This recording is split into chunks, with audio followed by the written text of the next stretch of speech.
Hello friends, मैं रोहित यादव एक बार फिर से आपका स्वागत करता हूं मेरे YouTube channel chemistry with Rohit में। जैसा कि आपको पता है, मेरे प्रीवियस लेक्चर में मैंने आपको बताया था SN1 रिएक्शन मैकेनिज्म के बारे में। आज हम रीड करेंगे SN2 रिएक्शन मैकेनिज्म।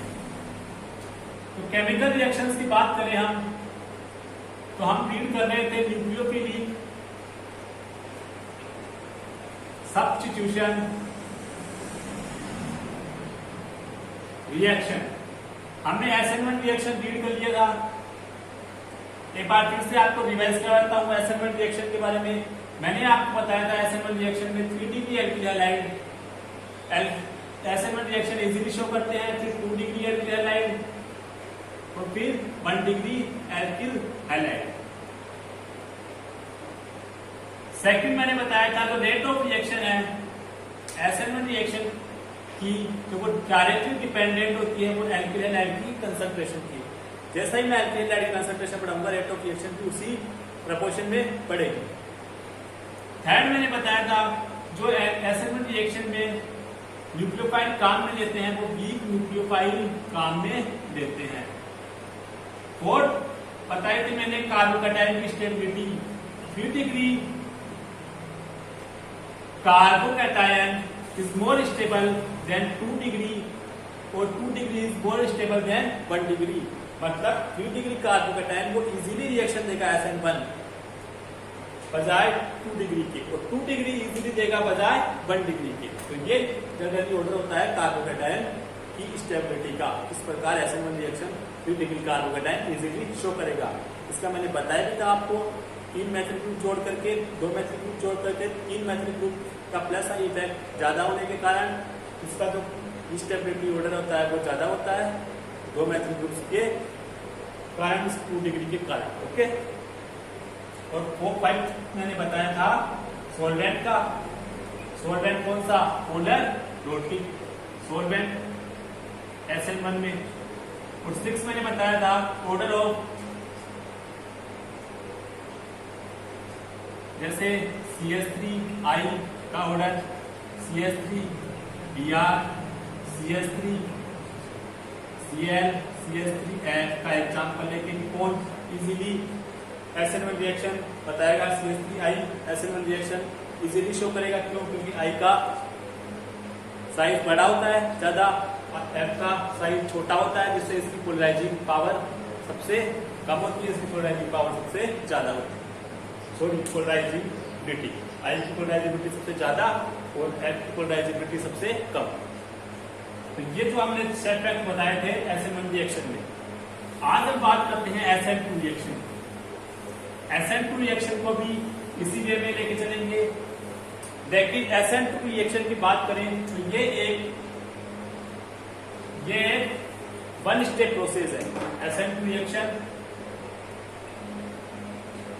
रिएक्शन की बात करें तो ये है एक 1 step process. 1 step process. Okay, इसमें न्यूक्लियोफाइल अटैक करता है कार्बन के बैक साइड से। Second, attacking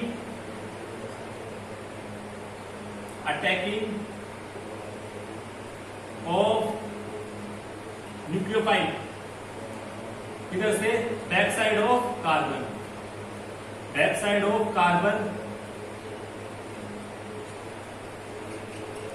atom. थर्ड हम बात करेंगे, इसमें ट्रांजिशन स्टेट बनती है। थर्ड, इसमें ट्रांजिशन स्टेट बनती है। ओके, अब देखते हैं किस तरह से एक एग्जांपल लेंगे, फिर उससे बताएंगे, समझेंगे कि किस तरह से ट्रांजिशन स्टेट बनती है, किस तरह से न्यूक्लियोफाइल बैक साइड से अटैक करता है कार्बन एटम पर, और कैसे इसमें जो ट्रांजिशन स्टेट होती है उसका हाइब्रिडाइजेशन कौन सा होता है कार्बन एटम पर, और उसकी स्ट्रक्चर के बारे में हम बताएंगे एक्सेट्रा। ओके, तो सबसे पहले हम लेते हैं एग्जाम्पल CH3Br। CH3Br ये है मैथिल ब्रोमाइड, जैसा कि आप सबको पता है। इस पर न्यूक्लियोफाइल अटैक करता है। जनरली मैं न्यूक्लियोफाइल रखूंगा OH माइनस, ताकि आपको इजीली समझ में आ सके। ये मेरा एक न्यूक्लियोफाइल है, ये है मेरा सबस्ट्रेट, इसे जनरली हम बोलेंगे सबस्ट्रेट, और ये है न्यूक्लियोफाइल। न्यूक्लियोफाइल जैसा कि मैंने आपको पहले भी पिछले लेक्चर में भी तो बताया था कि nucleophile electron deficient carbon atom पर अटैक करता है, जबकि बेस क्या करता है, हाइड्रोजन एटम को बाहर निकालता है। न्यूक्लियोफाइल हम ऑर्गेनिक केमिस्ट्री में जनरली कार्बन एटम से काम में लेते हैं ज़्यादा, तो इसलिए हम बात करेंगे न्यूक्लियोफाइल की वो किसके ऊपर अटैक करेगा, डायरेक्टली कार्बन एटम पर, यानी इलेक्ट्रॉन डेफिशिएंट कार्बन एटम पर। अब इसमें होगा क्या, ये एक सिंगल स्टेप में होगी, सिंगल स्टेप में होगी तो हमारे पास एक ट्रांजिशन स्टेट फॉर्मेशन होगी, जिसमें जो न्यूक्लियोफाइल होगा वो बैक साइड से अटैक करेगा। जैसा मैंने अभी बताया, न्यूक्लियोफाइल इस कार्बन एटम पर बैक साइड में अटैक करेगा। बैक साइड में अटैक करने से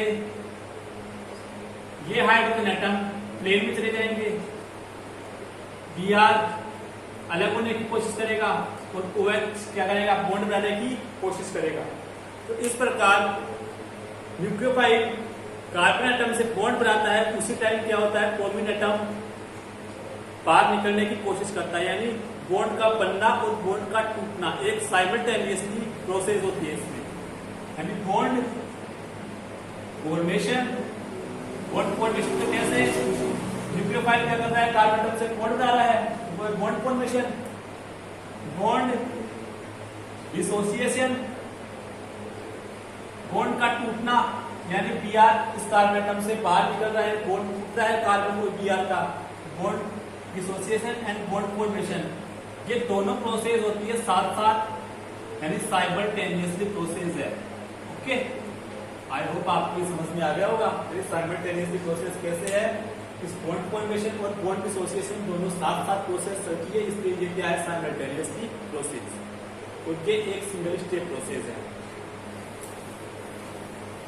बात करें सबसे पहले इस कार्बन एटम की, इस कार्बन एटम पर जो हमारे पास हाइब्रिडाइजेशन मिलता है वो है sp3, ये आप सबको पता है, और इसकी स्ट्रक्चर जो होती है वो टेट्राहेड्रल होती है, ये भी आप सबको पता है। इस ट्रांजिशन स्टेट की बात करें, ट्रांजिशन स्टेट की बात करें तो इस कार्बन एटम पर जो हाइब्रिडाइजेशन मिलता है वो sp2 मिलता है। क्यों, क्योंकि जो बॉन्ड है Br का बॉन्ड टूट रहा है वो पार्शियली टूट चुका है, और OH का बॉन्ड है वो पार्शियली बन चुका है, यानी अभी तक पूरी तरह से अलग नहीं हुआ, नहीं ये पूरी तरह से बॉन्ड फॉर्मेशन हुआ है। तो यानी इसमें पार्शियली है, तो कार्बन एटम बॉन्डेड किससे है, हाइड्रोजन एटम से ही ओनली, बढ़िया बॉन्डिंग तो हाइड्रोजन एटम से कर रखा है, ये इनसे तो पार्शियली बॉन्डेड है। तो हम इस कार्बन एटम पर जो हाइब्रिडाइजेशन निकालेंगे वो हाइड्रोजन के रेस्पेक्ट में निकालेंगे, वो निकलेगा हमारे पास sp2। लेकिन जब स्ट्रक्चर की बात करते हैं, हम स्ट्रक्चर की बात करते हैं हम, तो स्ट्रक्चर जो हमारे पास निकल के आती है वह है ट्राइगोनल बाइपिरामिडल, ट्राइगोनल बाइपिरामिडल।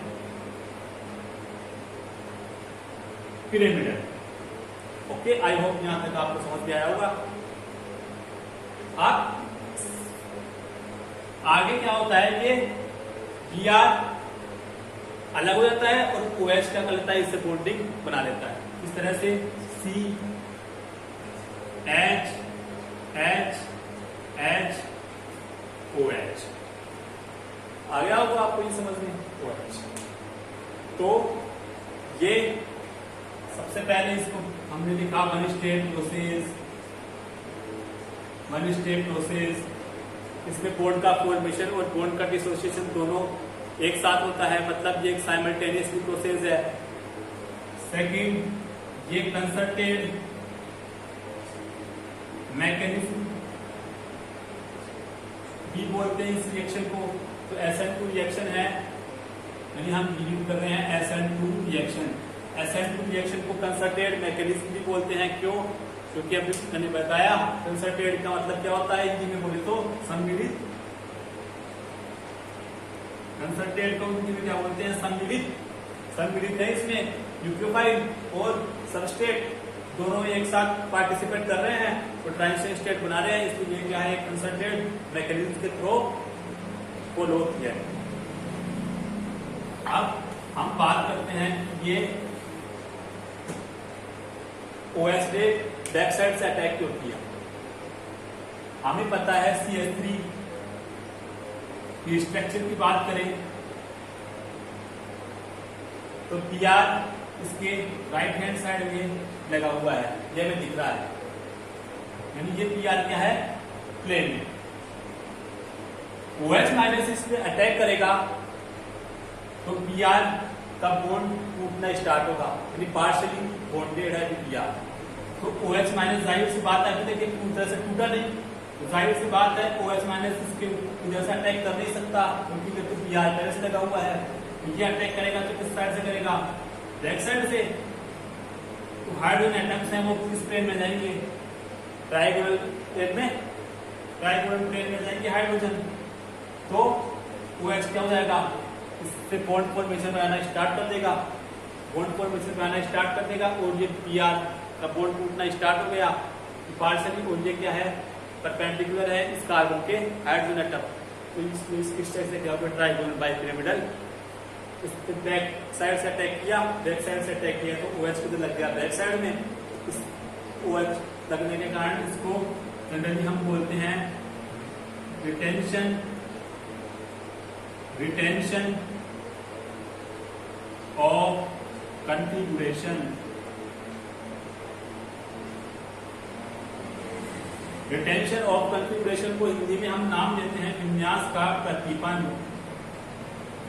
प्रतिपन का मतलब क्या होता है उल्टा, यानी विन्यास का उल्टा हो गया, उल्टा हो गया। हाँ भाई आपको दिख रहा है कि उल्टा हो गया, पहले PR भी हटा तो एक न्यूक्लियोफाइल के रूप में तो हटा PR माइनस के रूप में, जनरली एक न्यूक्लियोफाइल ही है, PR माइनस हटा यानी एक न्यूक्लियोफाइल का स्थान दूसरे न्यूक्लियोफाइल ले लिया, PR माइनस हटा। पहले PR राइट हैंड साइड में था, जनरल कन्फिगुरेशन क्या था राइट हैंड साइड में, अब OH लगाया इसके बैक साइड में यानी उल्टा लग गया, तो विन्यास का प्रतिपन यानी विन्यास का उल्टा, इसको क्या बोलते हैं रिटेंशन ऑफ कन्फिगुरेशन। ये थी हमारी SN2 रिएक्शन मैकेनिज्म। अब SN2 रिएक्शन मैकेनिज्म के हम जनरल फैक्ट देखें। जनरल फैक्ट यानी इसमें सोलवेंट का क्या इफेक्ट पड़ेगा, रेट ऑफ रिएक्शन की बात करें तो वो कैसे इफेक्ट करेगी, तो जनरल फैक्ट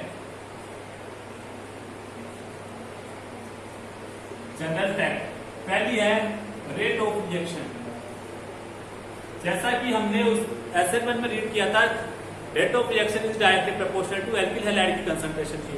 अब इसमें rate of reaction directly proportional to होगी एल्किल हैलाइड की कंसंट्रेशन की तो होगी, और इसमें न्यूक्लियोफाइल की पार्टिसिपेट कर रहा है इसलिए न्यूक्लियोफाइल की कंसंट्रेशन के भी क्या हो जाएगी प्रोपोर्शनल। रेट ऑफ रिएक्शन है वो directly proportional to alkyl halide concentration के और OH माइनस आयन की कंसंट्रेशन के। अब इसमें 2 मॉलिक्यूल्स पार्टिसिपेट कर रहे हैं, एक तो OH माइनस कर रहा है, एक R माइनस X कर रहा है, इसलिए ये रिएक्शन क्या होगी बाइमोलिक्यूलर।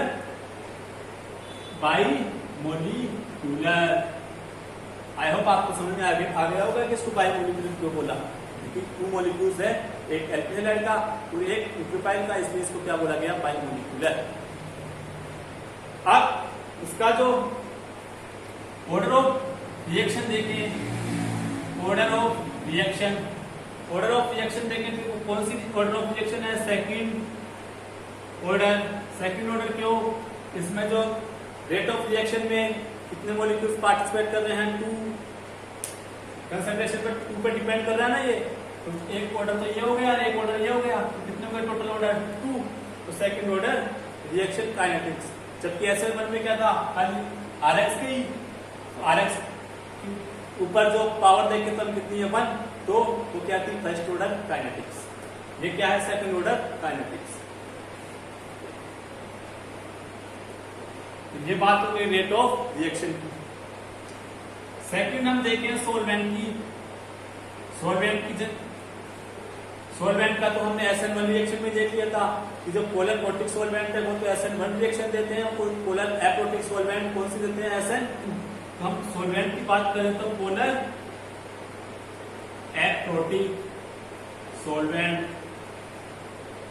ओके, पोलर एप्रोटिक सॉल्वेंट कौन कौन से हम होते हैं? हम एग्जांपल लेते हैं डीएमएफ, डीएमएसओ, डीएमएसओ मतलब डाइमेथिल सल्फोक्साइड। ओके, ये क्या है? जनरली पोलर एप्रोटिक सॉल्वेंट के एग्जांपल। और भी होते हैं एग्जांपल। अब third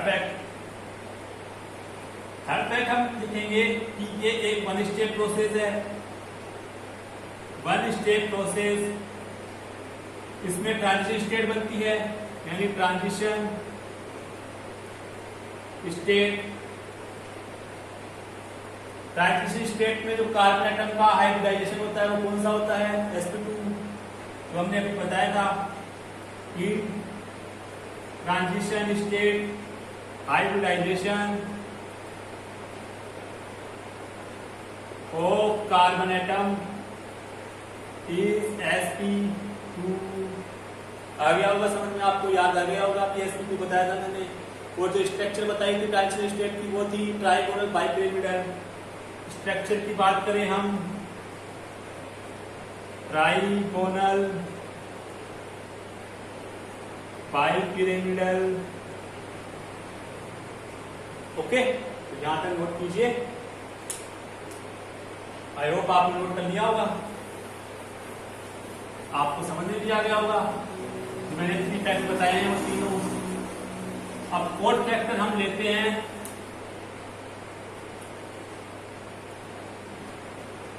order of alkyl halide.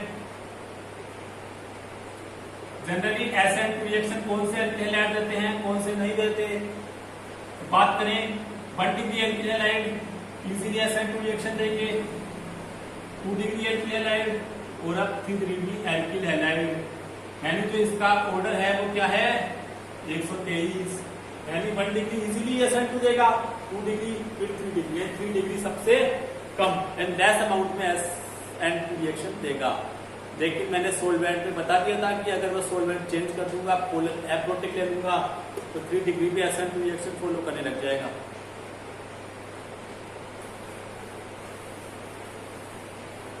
अब फिफ्थ देखें,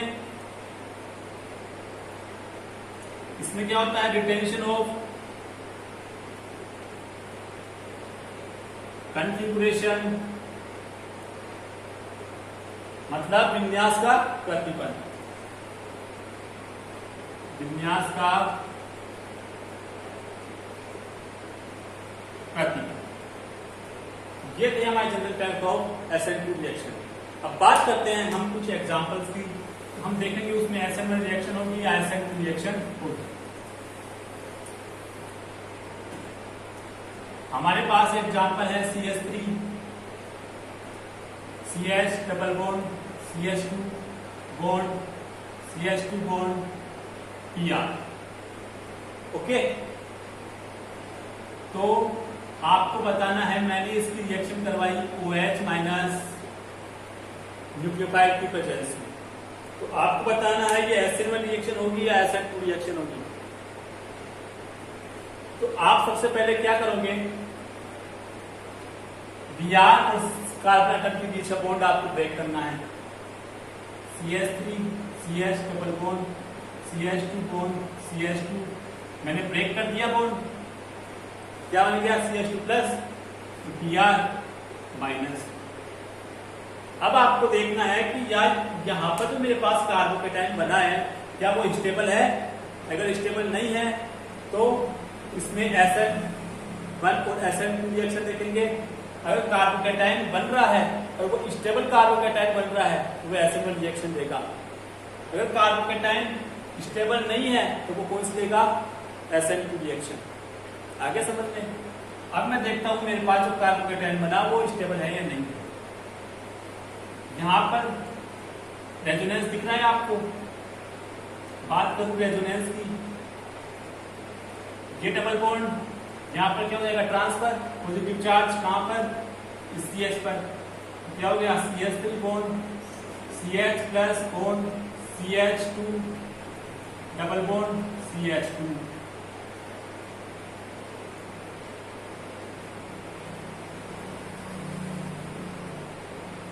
CH प्लस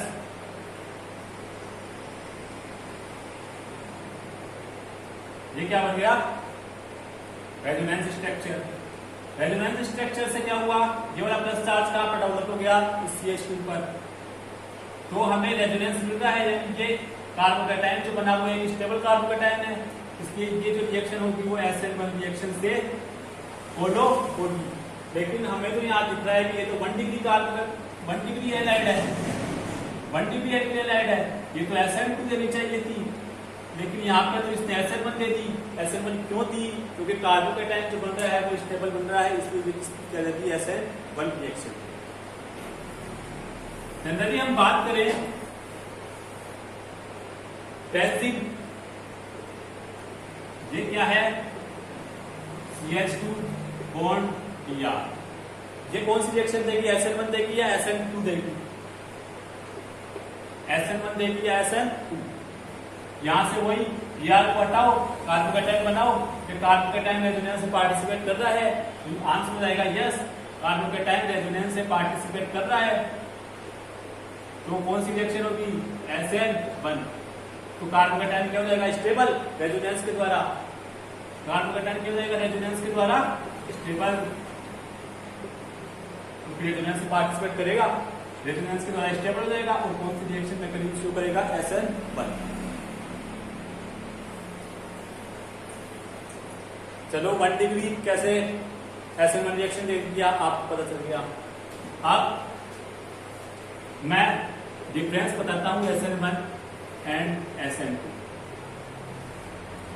SN1 में सबसे पहले हमने देखा रेट ऑफ रिएक्शन, आपको याद आ जाएगा जो पिछला लेक्चर का जो आपने रिव्यू किया हुआ हो, तो एल्केनाइल हाइड्रोजन कंसंट्रेशन की डायरेक्टली प्रोपोर्शनल। इसकी बात करें rate of reaction directly proportional to alkenyl hydrogen concentration के, और ये OH माइनस आयन की कंसंट्रेशन के।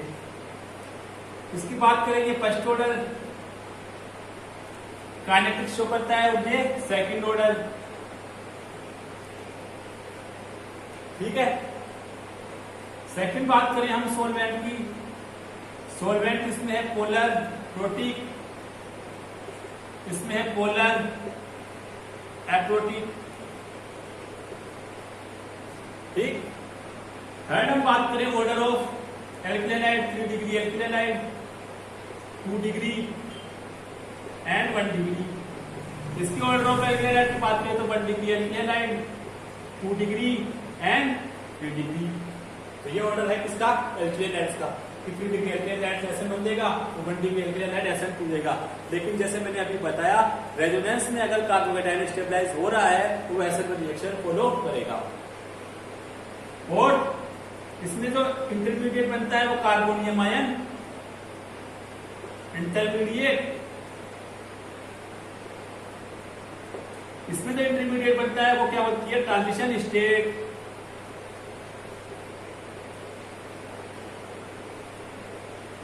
ठीक है, यानी इसमें कार्बोनियम आयन नहीं बनता, इसमें कौन सी बनती है? Transition state.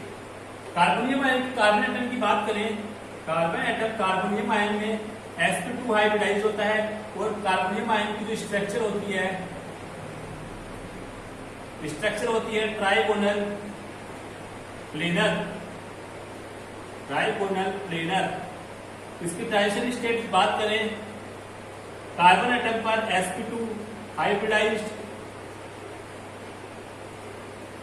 Carbon atom and इसकी बात करें स्ट्रक्चर की, ट्राइगोनल बाई पिरामिडल इसकी स्ट्रक्चर होती है। तो ये है SN1 एंड SN2 रिएक्शन का जनरल डिफरेंस। तो आई होप कि आपको लेक्चर बहुत अच्छा समझ में आ गया होगा कि कैसे हम SN1 रिएक्शन इजीली हम पहचान सकते हैं सॉल्वेंट को देखकर, और कैसे SN2 रिएक्शन पता लगा सकते हैं। SN1 रिएक्शन रेजोनेंस का अगर कार्बोकैटायन ज्यादा स्टेबलाइज बन रहा है तो उसमें SN1 रिएक्शन इजीली फॉलो होगी, अन्यथा SN2 रिएक्शन होगी, क्योंकि 1 डिग्री है वो। अगर रेजोनेंस फॉलो नहीं हो रहा है और 1 डिग्री है तो वो कौन सा देगा? SN2। So thank you for watching this video. Please support us and like, share and subscribe this channel for upcoming notifications. And आगे का जो हमारा लेक्चर रहेगा वो रहेगा elimination reaction, E1 and E2 reaction. फिर हम इसका जनरल डिफरेंस पढ़ेंगे कि हम SN1 SN E1 and E2 को पता कैसे करें कि ये एल्किल हैलाइड दे दिया, इसका पता करना है E1 होगी या E2 होगी या SN1 होगी या SN2 होगी। तो thank you for watching this video, bye bye.